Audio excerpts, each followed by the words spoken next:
அண்மை செய்தியை பார்த்து வருகிறோம். கர்நாடக சட்டப்பேரவையில் இருந்து ஆளுநர் தாவர் சந்த் கெலாட் வெளிநடப்பு செய்திருக்கிறார்.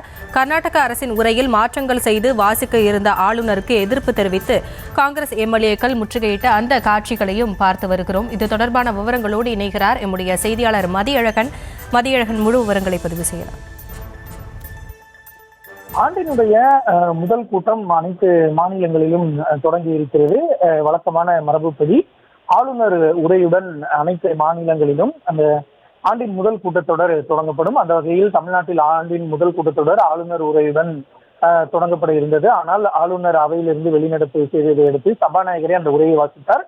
அடுத்ததாக கேரளாவிலும் அரசினுடைய உரையை வாசிக்க ஆளுநர் மறுத்ததை அடுத்து அம்மாநில முதலமைச்சர் பினராயி விஜயனே ஆளுநரினுடைய உரையை வாசித்திருந்தார். இந்த நிலையில் கர்நாடகா மாநில சட்டமன்ற கூட்டத்தொடர் இன்று ஆளுநர் உரையுடன் தொடங்க இருந்தது.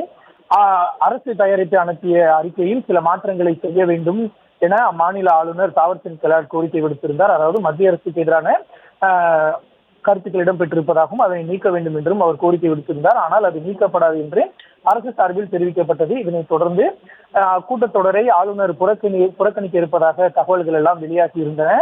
அதாவது அவர் அவைக்கே வரமாட்டாரா அல்லது வந்தாலும் கூட அந்த உரையை வாசிக்காமல் புறக்கணிப்பாரா என்ற ஒரு கேள்வி எழுந்திருந்த நிலையில் மரபுப்படி இன்று ஆளுநர் வந்திருந்தார். ஆனால் அவர் அரசு அளித்த அந்த உரை இல்லாமல் அவர் அந்த மத்திய அரசிற்கு எதிரான கருத்துக்களை நீக்கி இடம்பெற்றிருந்த உரையை வாசிக்க அவர் முயன்றார். ஆனால் இதற்கு காங்கிரஸ் கட்சியினுடைய எம்எல்ஏக்கள் மற்றும் கூட்டணி கட்சி எம்எல்ஏக்கள் கடுமையாக எதிர்ப்பு தெரிவித்து ஆளுநருக்கு எதிராக கோஷம் எழுப்பினர். இதன் காரணமாக அவர் அந்த உரையை வாசிக்காமலேயே அவர் அவையிலிருந்து தற்பொழுது வெளிநடப்பு செய்திருக்கிறார். இதனைத் தொடர்ந்து அம்மாநில முதலமைச்சரால் ஆளுநர் உரையானது வாசிக்கப்பட்டு அவை குறிப்பில் ஏற்றப்பட இருக்கிறது.